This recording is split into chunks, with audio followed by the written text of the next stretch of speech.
Happy Wednesday, everybody. It's Jaime Greene, the Solar Queen, and happy September 1st to everyone watching live on my live stream today.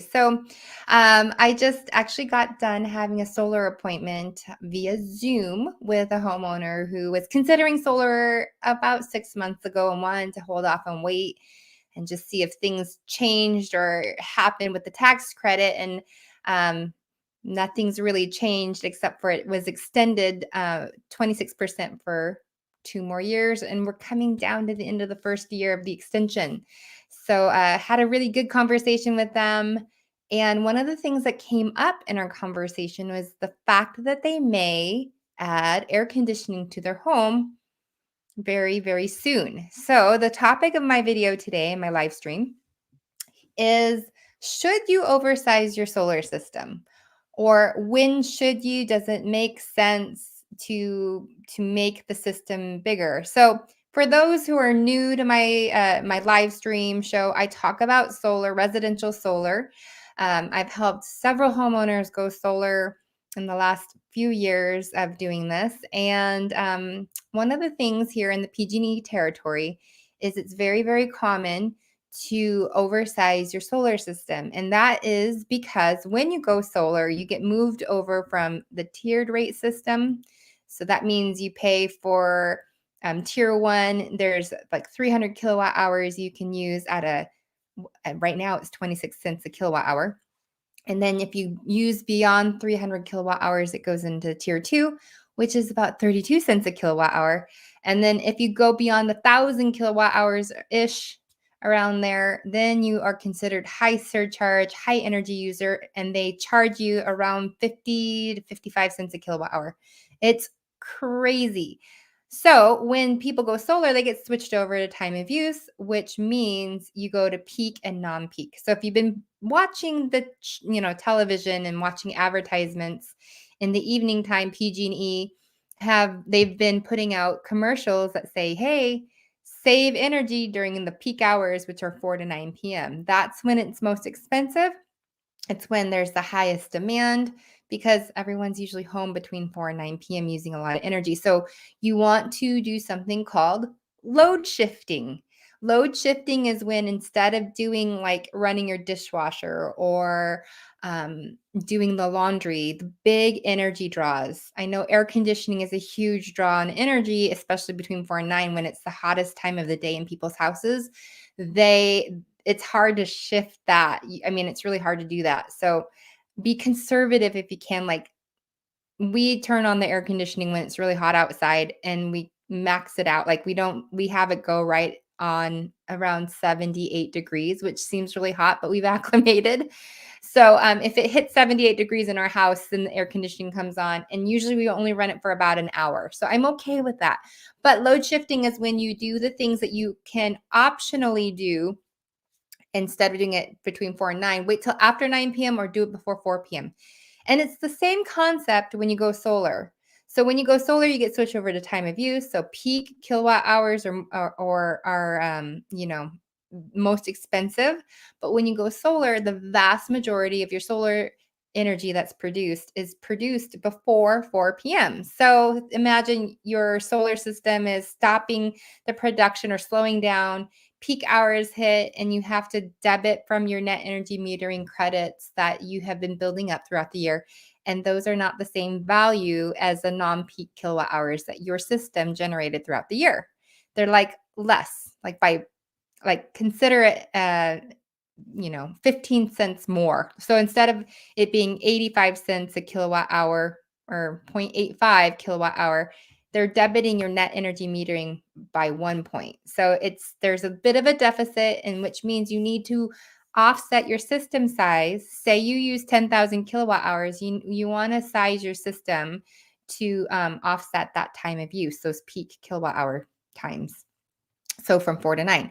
So that is one reason why you would want to oversize your solar system is it's arbitrage really. So you want to just make sure that you come out with a true up of a $0 or a net zero so that you're not ending up paying the utility company for using energy that isn't of the equal value in kilowatt hours. I hope that makes sense. But that's when you would do it. You would want to oversize 15 to 20% um, to offset time of use, and then maybe then a little sum if you can, because the panels degrade over time, like little bits at a 0.5% every year.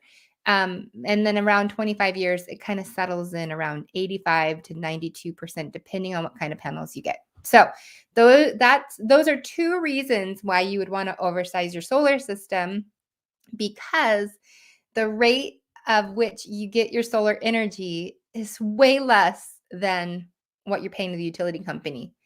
One thing I know is if you stay with the utility company, you're going to pay them until you die. And most of us are planning to live a really long life. Hopefully, that's the case. So it makes sense to buy all the energy now. Like, it's better to oversize the system than to undersize it and go, gosh, I wish I would have gotten more energy, more solar. We're kind of thinking about adding to our solar system, potentially getting an EV and powering the car with the solar, rather than paying $70 every time we go to the gas tank or gas station to fill up the car. Like, I'm kind of tired of that. So I figured we're kind of thinking about that. So yeah, that's a time when we're now adding to our solar system, but it has to be a big enough solar system to even make it worthwhile, which adding an EV and if we plan to do some other things down the road, and our kids are just getting bigger and they're using more energy than when we bought our solar system in the beginning. So a third reason why you would oversize your solar system is if you are planning for an addition to your home, a hot tub, adding a air conditioning unit, things like that. Anything that's going to be adding significant amounts of energy, and you know that this is going to happen within the year from the time you're going solar, you would just want to go ahead and build that in. So take a hot tub, for instance. If you're thinking of adding a hot tub runs off electricity. It's a pretty big draw. And on average, a hot tub uses 2,500 to 3,500 kilowatt hours a year. That's an additional, with today's rates with PG&E, it's about $90 to $100 extra a month. And that is if you stay within the tier two, if you're not yet moved over to time of use. So $90 more a month, times 12 to get a hot tub, it's going to cost you about $1,100 more a year in your energy costs alone to add the hot tub. Air conditioning units use about 3,500 to 4,000 kilowatt hours extra, depending on how much you run it and how cold you run your house. So again, that's, what is that?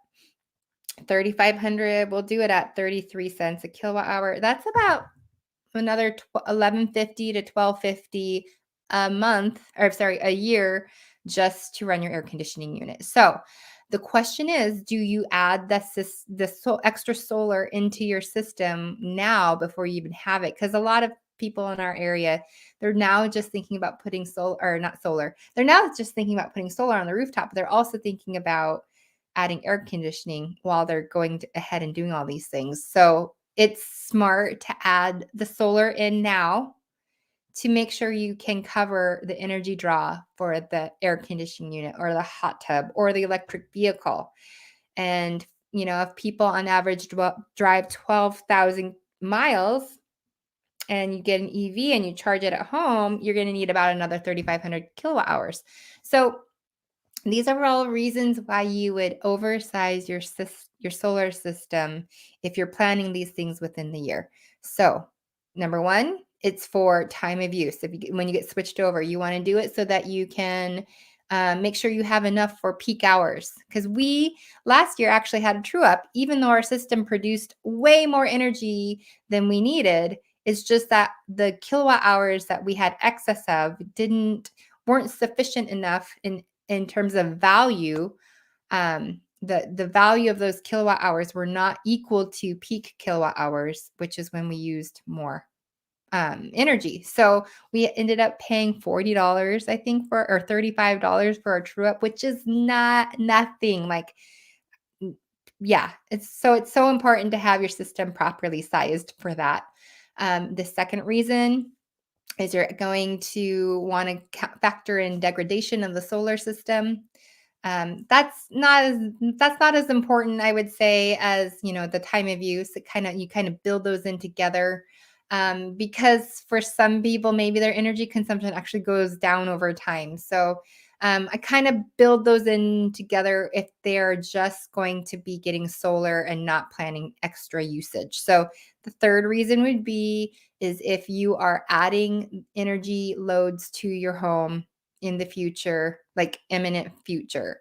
If you're thinking of a hot tub or an electric vehicle in 2 or 3 years, I wouldn't do it, because if you don't use your energy, your net energy metering credits in that year, in your year's time, it's you use it or you lose it beyond a certain percentage of offset of your solar system size, and it's all based on the historic 12 months. So if you double if you size your system to be like 200% of what you used in the last 12 months, if you don't use 90% of that energy, so sorry, 100% and then another 100%. The utility companies often let you go 110%, and anything beyond that, they don't give you credits. Like, you either have to use it or you lose it. So that would be wasted money if you're not planning on that. And if you're okay with that until you add those things, then I guess you're okay with that. But don't expect huge paychecks from the utility company at your true up if you've oversized it, because they kind of put the kibosh on that with between NEM, the original NEM, and NEM 2. So these are reasons why you would oversize your system. And Charlie says that's awesome. Charlie is in the solar industry too. He sells and installs residential and commercial solar.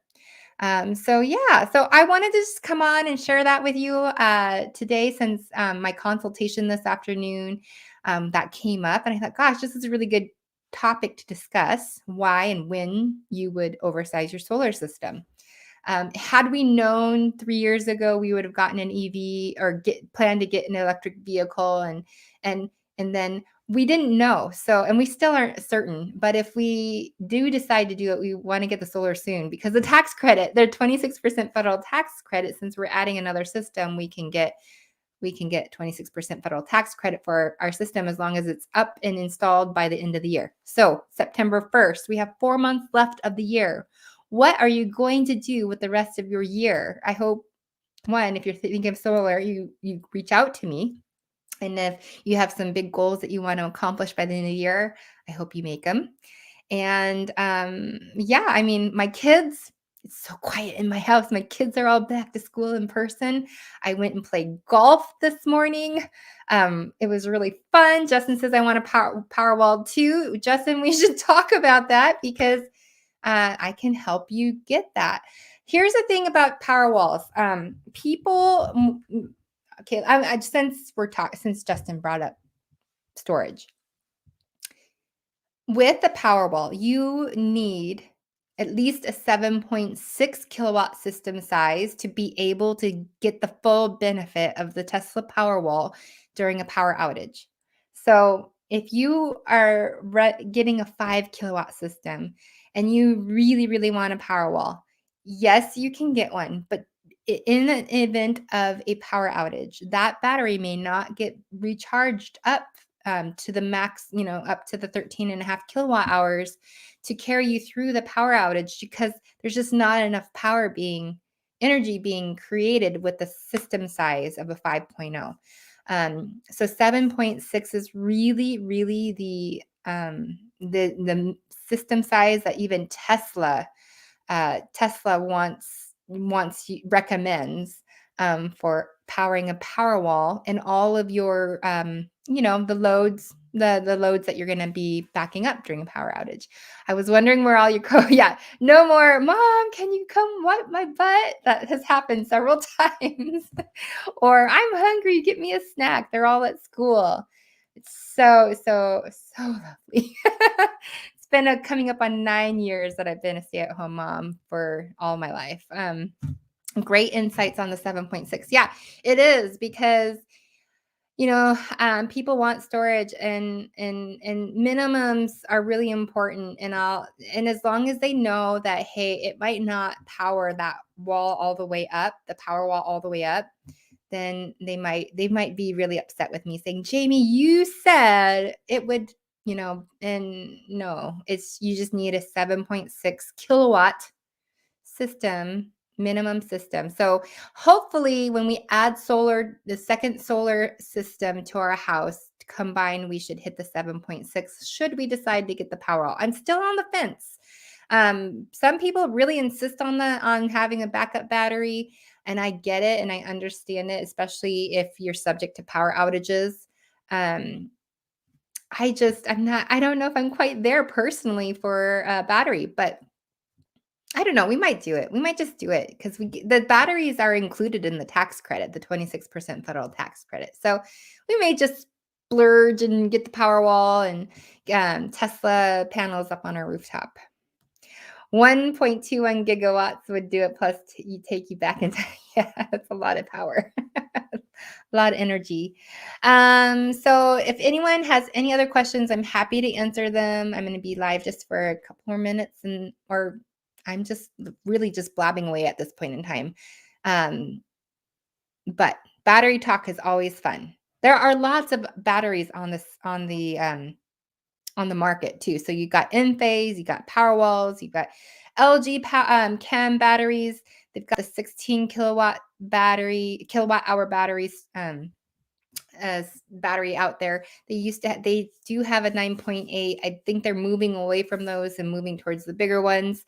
There's Stores, Generac. There's all different kinds of battery solutions. The most commonly known ones, though, I would say is Tesla Powerwall, LG, and Enphase.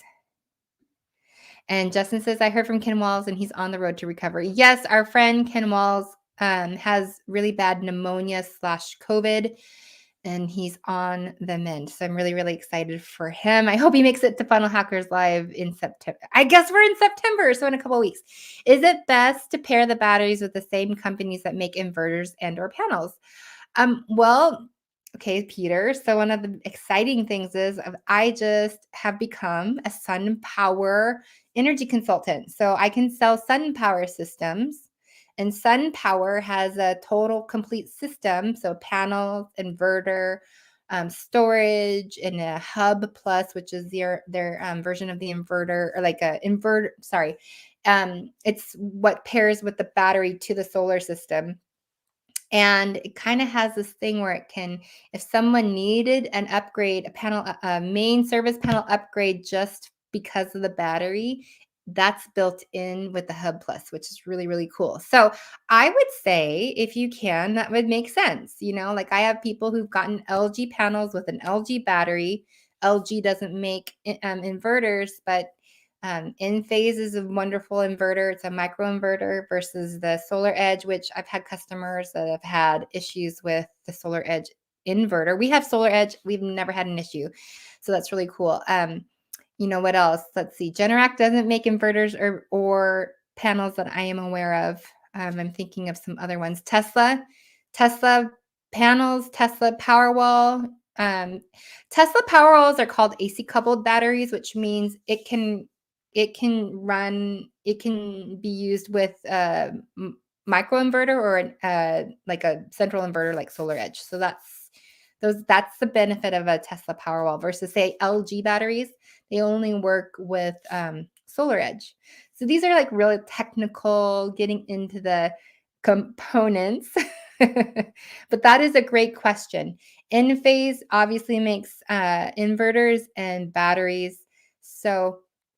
And panels are panels. I mean, I hate to say it, but they're panels. They're